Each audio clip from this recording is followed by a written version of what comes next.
देखिए स्ट्रक्चर क्या है, subject plus was verb plus not plus verb में फर्स्ट फॉर्म में ING form plus object plus other verb. अध्यापक हिंदी नहीं पढ़ा रहा था। देखो रहा था है तो पास्ट कंटिन्यूअस टेंस, पहचान आपको मिल गई। देखिए रहा था लास्ट में, रहा था है तो पास्ट कंटिन्यूअस की पहचान मिल गई, नहीं है तो निगेटिव सेंटेंस है। ठीक, पास्ट कंटिन्यूअस का निगेटिव सेंटेंस है। सब्जेक्ट क्या है, अध्यापक द टीचर। सिंगुलर फॉर्म बेटा हिंदी कोई एक अध्यापक नहीं पढ़ा रहा था, तो द टीचर। अब सिंगुलर फॉर्म के साथ क्या लगेगा, वाज लगेगा। The teacher was, helping verb के बाद मैंने बताया नॉट लगेगा। The teacher was not. Verb में आईएनजी फॉर्म, वर्ब क्या है, पढ़ाना। पढ़ाने क्या करते हैं, टीच। जब अध्यापक पढ़ाएगा तो टीच कहेंगे, जब स्टूडेंट पढ़ेगा तो हम उसे क्या कहेंगे, तो उसको हम रीड कहेंगे। The teacher was not teaching Hindi. तुम गाँव क्यों नहीं जा रहे थे, तो देखियो सब्जेक्ट कौन है, यू। अब यू के साथ क्या लगेगा बेटा, वर लगेगा। You were. अब नहीं के लिए नॉट लगेगा, किसके साथ, हेल्पिंग वर्ब के बाद। You were not going to village, जाने को क्या कहते हैं, गो में आईएनजी फॉर्म। उसके बाद हम क्या लिखेंगे, कॉम्प्लीमेंट लिखेंगे। You were not going to village. अब इंट्रोगेटिव बेटा देखो स्ट्रक्चर देख लीजिए ध्यान से।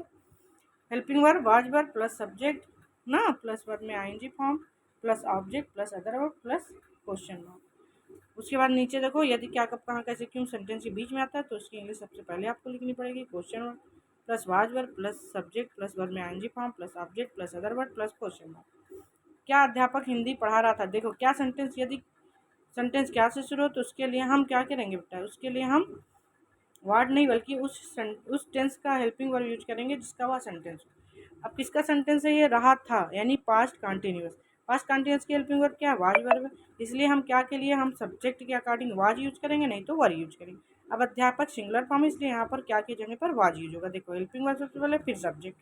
सब्जेक्ट क्या, the teacher. Was the teacher, फिर वर्ब में ING form, teaching. Was the teacher teaching, क्या पढ़ा था, हिंदी। ठीक, was the teacher teaching Hindi, question mark. क्या अध्यापक हिंदी पढ़ा रहा था, ये आपका ट्रांसलेशन होगा बेटा। क्योंकि देखिए जो क्या से सेंटेंस शुरू होते हैं उसके लिए वाट नहीं बल्कि हेल्पिंग वर्ब यूज करते हैं, ध्यान रखिएगा इस बात। इसे यस नो टाइप क्वेश्चन भी कहते हैं।